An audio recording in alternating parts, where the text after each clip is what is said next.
Assalamualaikum. Perkenalkan, saya Istiqomah, mahasiswa semester 5 dari Pendidikan Matematika UIN Sultan Toha Saifuddin Jambi. Pada video ini, saya akan membahas mengenai teorema Pythagoras. Kalian tahu nggak sih, apa itu teorema Pythagoras? Teorema Pythagoras adalah suatu aturan matematika yang dapat digunakan untuk menentukan panjang salah satu sisi dari sebuah segitiga siku-siku.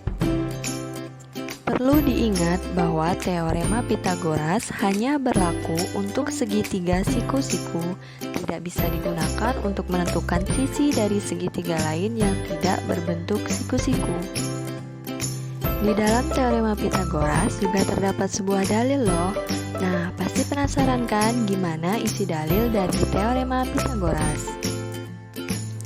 Masih ingat kan pembahasan di awal tadi bahwasanya teorema Pythagoras hanya berlaku pada segitiga siku-siku.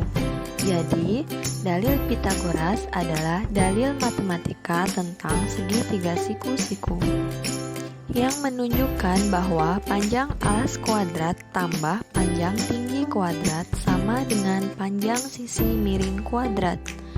Maka diperoleh sebuah rumus yaitu A kuadrat ditambah B kuadrat sama dengan C kuadrat.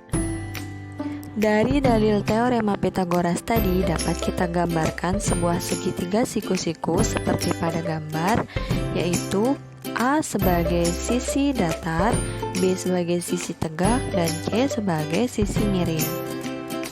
Pada dasarnya, rumus teorema Pythagoras dapat dinyatakan dalam beberapa bentuk, diantaranya yang pertama A kuadrat ditambah B kuadrat sama dengan C kuadrat, yang kedua C kuadrat sama dengan A kuadrat ditambah B kuadrat, yang ketiga A kuadrat sama dengan C kuadrat dikurang B kuadrat, dan yang keempat B kuadrat sama dengan C kuadrat dikurang A kuadrat.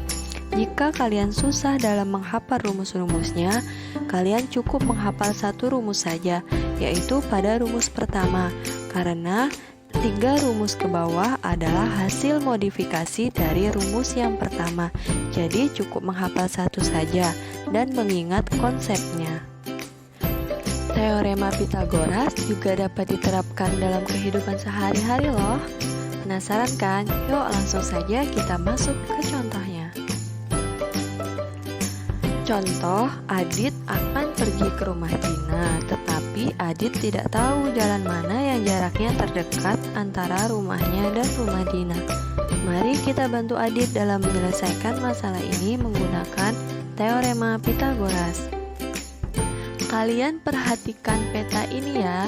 Jika Adit ingin pergi ke rumah Dina, pertama Adit harus berjalan ke arah timur, yaitu sejauh 3 km, lalu berbelok ke arah selatan, yaitu 4 km.